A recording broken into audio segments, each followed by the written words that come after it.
Okay, then again, I welcome you. So as I said, my name is Fredrik Heinz, and I'm the program director for this WASP-ED program. And WASP-ED stands for the Wallenberg AI and Transformative Technologies Education Development Program. And basically, it started at the beginning of this year. If you take the next slide, please.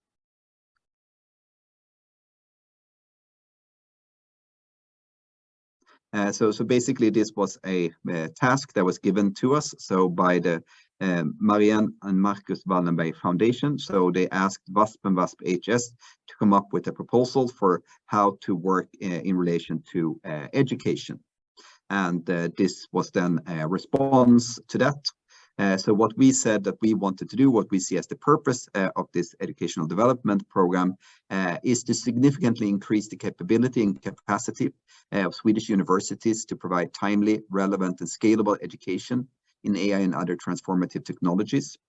And the expected impact is a national step change in the quality and quantity of the competence available in AI, and also the capability of addressing the need for such professional competence in coming transformative technologies. So the idea here is that the focus is on AI more specifically, but the intention is to develop mechanisms and concepts and so on that can also be applied to other technologies. So, and I should also say, I mean, what we mean here when we say that we have these transformative technologies is that in a relatively short time, we see that the demand for competence in this area very quickly goes up, significantly up. So there is a challenge in meeting the volume, but it's also a trait that it also influences many other subjects.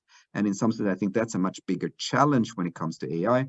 It's one thing to kind of scale up the kind of technical core, or I mean the core parts of AI, but now what we see is that AI is influencing and affecting most other subjects and most other professions and so on, and that's a challenge. So the focus is also on higher education and professional education to some degree, but mostly on higher education. So the three challenges that we have identified is how to, I mean, when another factor or trait when you have this transformative technologies is that due to the rapid change, there hasn't had the time to form a kind of a stable core. What is the content of this area, but rather each university or education provider have slightly different perspectives on this because it's rapidly changing. So therefore, the first challenge is to reach a commonly agreed upon subject matter content. And the purpose here is, of course, that we want to be able to compare, I mean, different courses and programs and so on, but also from a student perspective that they should have an understanding of what will be provided in their courses, but also from the employer point of view that, oh, now you have a course in, say, AI. What can you as an employer expect from this person? So I think there is a lot of benefit in having this commonly agreed of what the contents are. And then the second challenge, which I already talked about, was this go beyond the kind of technical core to other education programs. And I think, as I said, of course, there is a need to also increase the volumes in the more technical aspects of AI, but I actually think that the biggest challenges are how do we broaden the range of professions and disciplines where this is included. And of course, in all the cases, we also need to increase the teaching capacity. So we need to scale up the available competence that we have so that we can also reach this broader audience, so that we can scale out AI education to these other disciplines.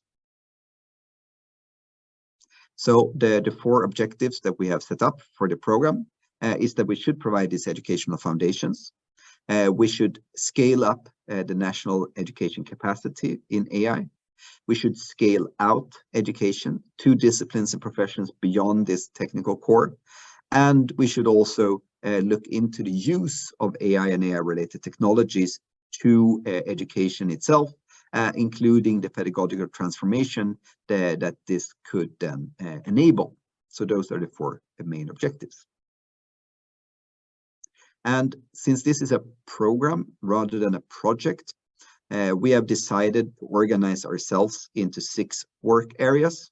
So the intention here is that we want to have groups working on different aspects, and that these groups should be able to also adapt during the lifetime of the program, and be able to pick up questions or challenges that arises during the time. So we don't want to fix everything, but we want to have a clear kind of separation, that there is a clear responsibility for different aspects, and that we're making progress in all these 6 areas. So the first area is then curriculum development, which we will present where we are at the moment in a few minutes.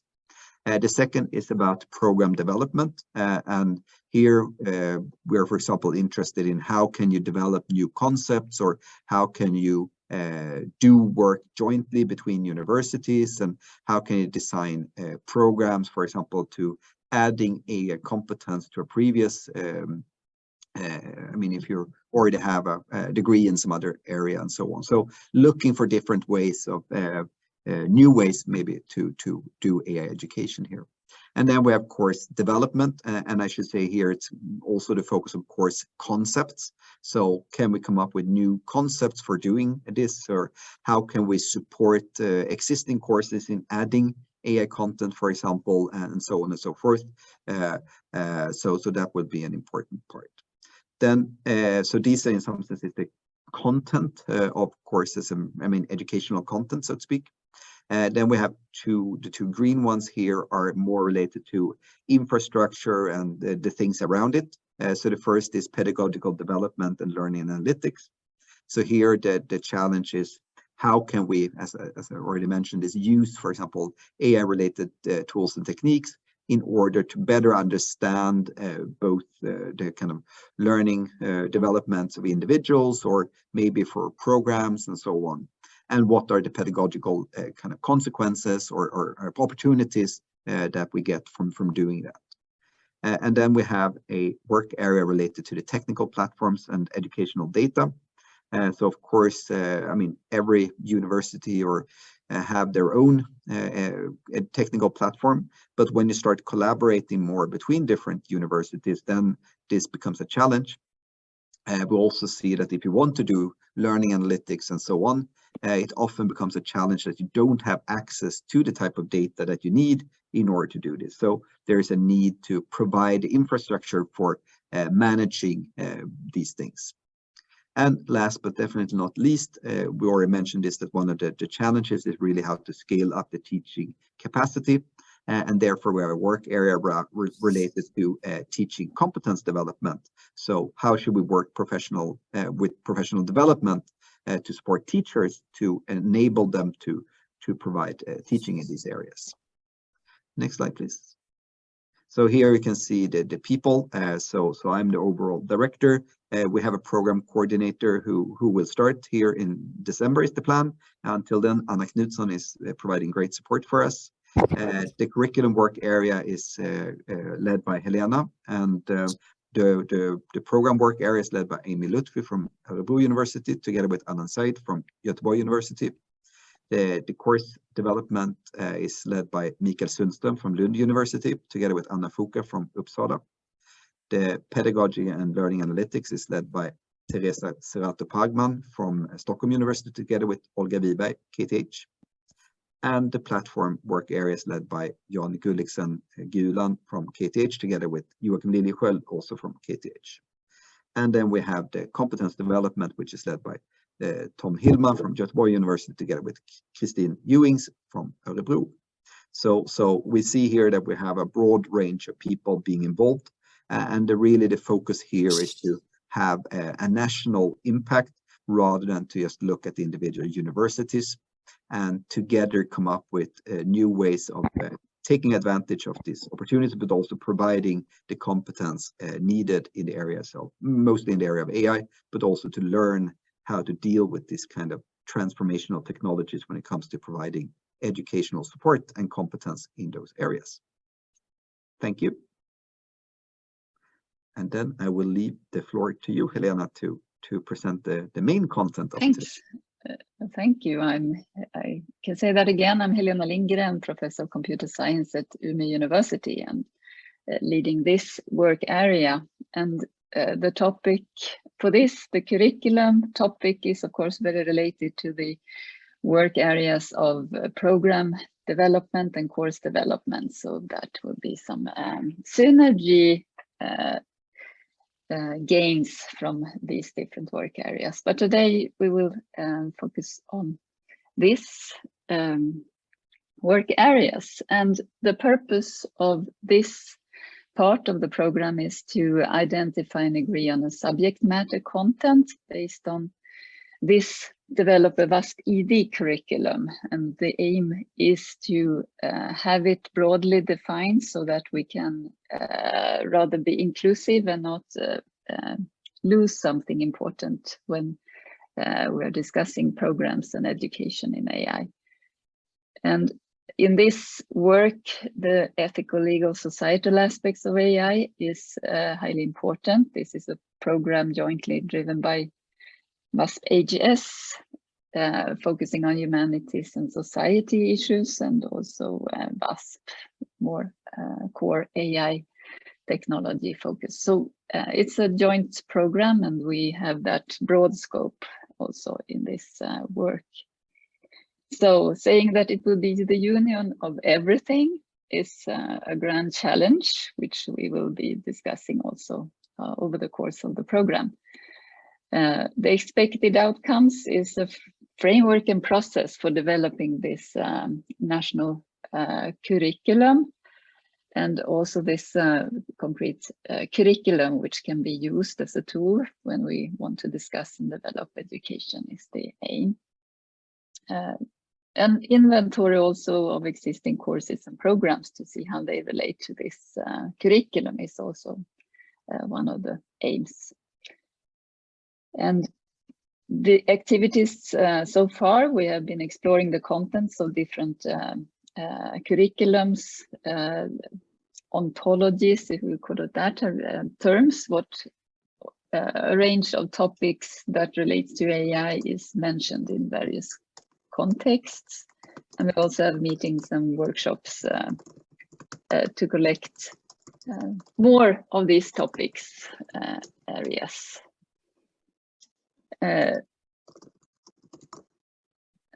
I will just, yeah. So apart from this, we have been looking into the topic areas that are described in different venues and analyzed along 4 dimensions. One interesting perspective is the subject matters and their classifications, of course.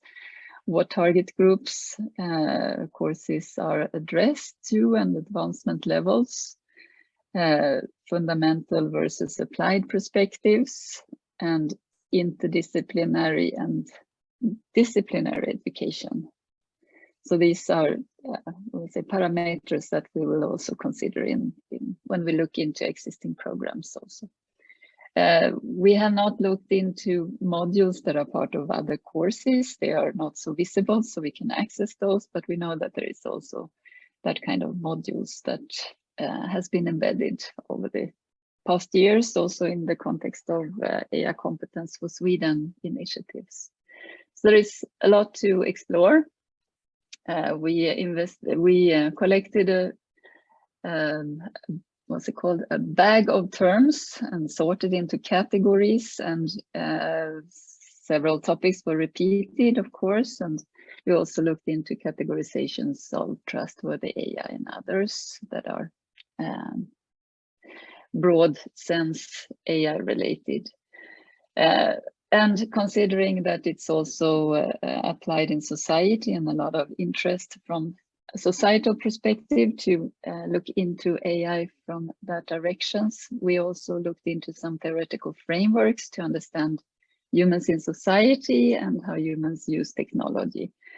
So if we start in that end, we could view the human in society from different dimensions or levels. On one hand, we have the functional level where we have a cognitive ability, we have functions and a body, and we are doing embodied activities using our cognitive abilities. And there comes also intentions and goals and wishes and needs. And autonomy and competencies that we need to be able to perform. Closely connected to what we try to achieve by representing a theory of mind in intelligent systems to understand the human. On a social level, the human is a member of society and has a social contact with other people, friends, family, workplace, animals, things, nature, things we take care of and care about. So that enacts the human need for relatedness also. And on a societal level, we care about the social structures. We have the law structures, the norms, cultures, values, infrastructures, everything that builds our society, but also everything that guides and constrain AI technology. We want to develop this. We have also the perspective of emerging and becoming. The previous levels could be seen as snapshots, how we interpret the situation, a use situation, for instance. But we also have the perspective of the past and the future and what is to be emergent in the use of technology in society. So we have a history and we have a future, and they are also connected in this. So mapping from this kind of more social humanity perspective to AI in a humane society, we could interpret this as being a kind of layered or multidimensional perspective on knowledge, and knowledge requires when we develop AI systems to be used in society. So if the first layer, the first dimension is the core technology that we have a lot of courses on, very well covered in existing AI education, we have another layer or dimension is when this technology is going to work in practice with humans interacting with them. So there we have the more human AI interaction collaboration dimension. And this could also contain the aspects that the human is affecting the technology while using it, participating in development, and kind of have an influence on how technology is working. The next dimension is then the topics that relate to societal and humane aspects, critical perspectives, for instance, relating to this. And this abstract level we could call trustworthy AI. We summarize it as that. The next part of the third layer, societal aspects, is also what technologies we are using to build the infrastructures, the more technical infrastructures. And these are also well covered in AI and computer science education, a lot of distributed systems aspects and how things work in society. Another layer or perspective on the societal aspects is how we use AI technology applied for research in all domains, not only science, it's law, social science, art, a lot also in medicine and related areas. We also apply AI technologies for addressing societal and environmental needs and challenges. It's about improving health, decision-making. Some use it for warfare, defense, climate change, and it also relates to both societal and environmental challenges. And we also use AI technologies to manage all these infrastructures. It's about businesses, transactions, public transportations, communication, all these infrastructures we need for society to work. And then we have this perspective also with the history of AI and the futures of AI, how does that comply with the futures of the environment, humanity, and society embedding AI? So we also take that perspective on. The trustworthy AI as a concept here, we apply as it is defined by the AI high-level expert group on the EU level. And that is, I'm glad to have Andrea here who can say something more about that, maybe in connection to next slide. We have compiled these layers into a box of, what's it called? Squared shape boxes. It could be circles also, but we chose boxes. For this outline of a draft of a curriculum, we have now compiled these different perspectives into this picture. And while this first box, layer 1, is the core functionality that we all recognize who are in AI education, more or less, the core courses could connect to the basic technologies and techniques to be used for building AI systems. That, in a more infrastructure perspective, connects to the distributed and edge AI, robotics, control, autonomous systems. So all of this you can consider and build without necessarily taking the human into consideration. While on layer 2, you need to consider also the human that is interacting with the technology, how it works together with the person, physically and cognitively, and in a kind of activity, work process or similar.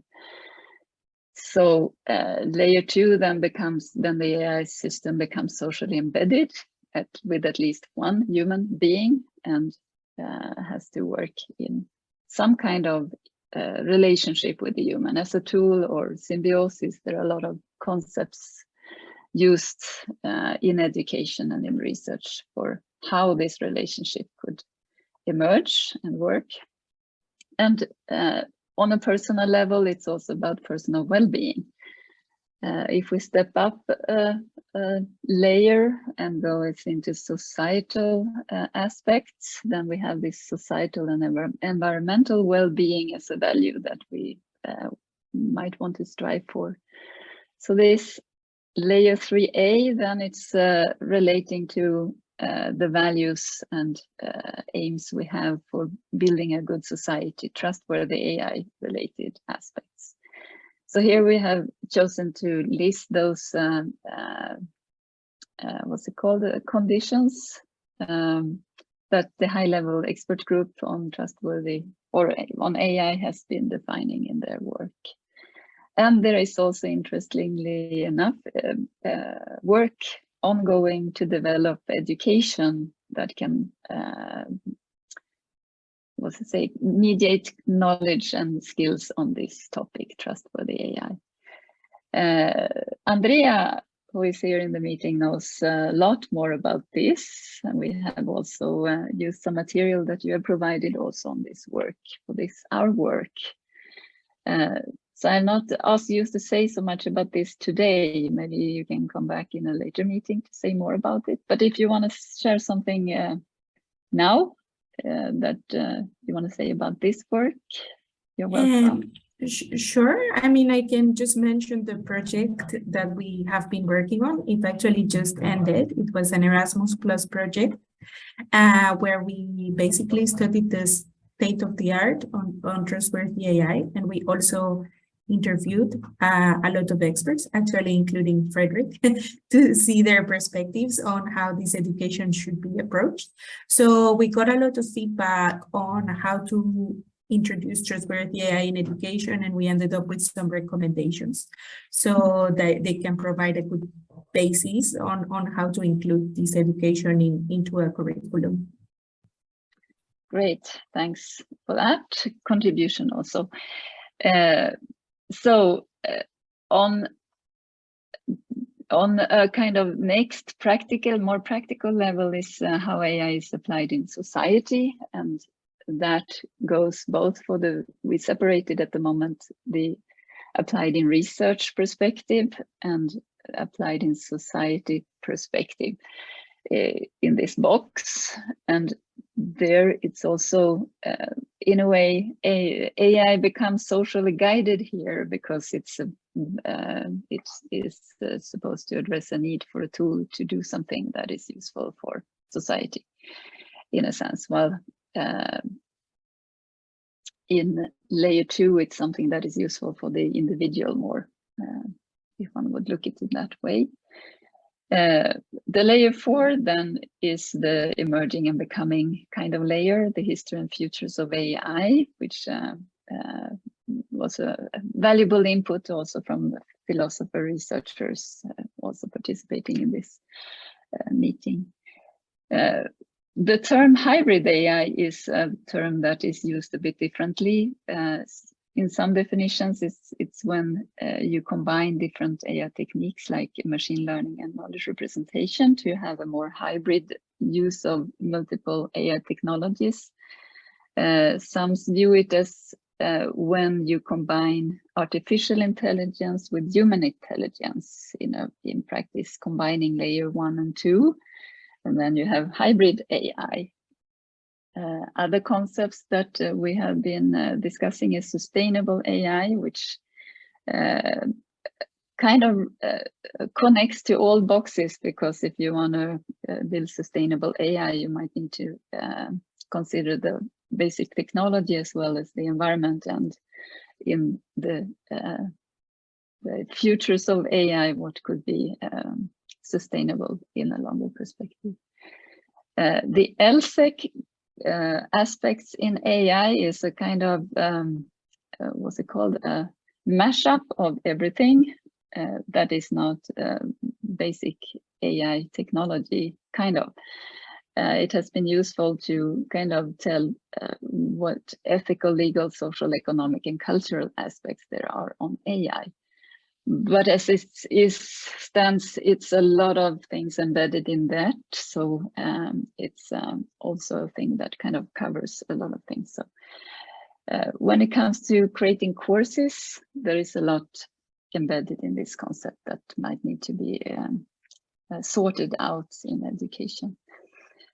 Another perspective is what theories and frameworks and methodologies we want to apply or teach and educate the students to apply in various situations. So that we put as a box as a basis for all the other boxes, since that also is embedded in all of the boxes, and you might want to use one theory for many different perspectives in this box. So it's in general aspects of how we build knowledge and use methodologies to build knowledge and theories to know how we do this. And the critical perspectives, for instance, that is very much emphasized in some areas. That is also something that might cut across many of these boxes, depending how you develop your courses or education or research. An example, kind of practical thing that we stumble into when sorting courses into these boxes.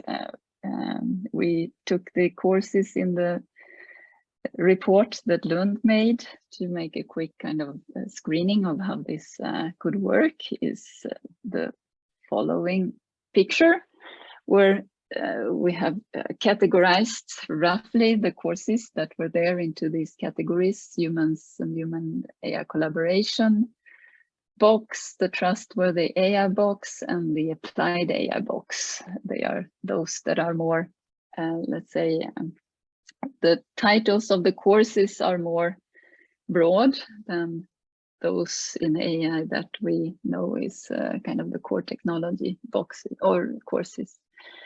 So here we can see that a course on, for instance, in the applied perspective of e-health, it could be digital applications promoting health and preventing disease. It's an application, but it probably also brings up some things relating to trustworthy AI, transparency, and these kind of aspects.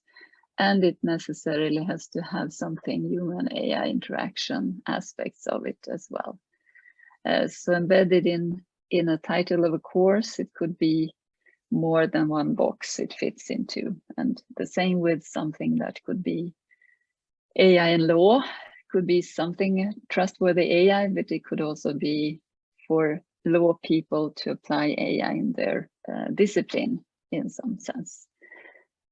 So that will be interesting to explore in what way courses are taking more aspects into consideration, and a bit where is the emphasis of the course? Is it on the applied side, or is it on the trustworthiness, or something else? That is something we will look more into. Another question is also when developing education is kind of the two questions. How much of the societal perspective should an AI expert that we produce with education know about the societal aspects and have a human function in interaction with AI systems, and vice versa? How much of the core technology is needed for a person working in society with in a different area, pedagogy or finance or something else? How much do they need to know about core technology to develop or participate in developing AI systems for their discipline or their use cases, for instance? So that is something interesting to explore. So the next step that we think we will be working on is to explore what areas are missing in this map, how existing programs are covering different topic areas, where are the needs for developing new courses programs, how do we label the courses programs, what does it mean by having a course in AI in society, for instance, what does that embed in a course? And also to do that, we will map existing programs courses to this AI curriculum, and that is ongoing. We started with the Learn Report courses, and then also we want to collaborate across the work areas, of course, with the program development, work area and course development in this. And at the moment, we are looking for AI-related programs and people hosting those programs who are willing to evaluate the programs relative to this framework and give us some structured input how to improve it. So that is my final question. Or a request, if you're interested, contact me.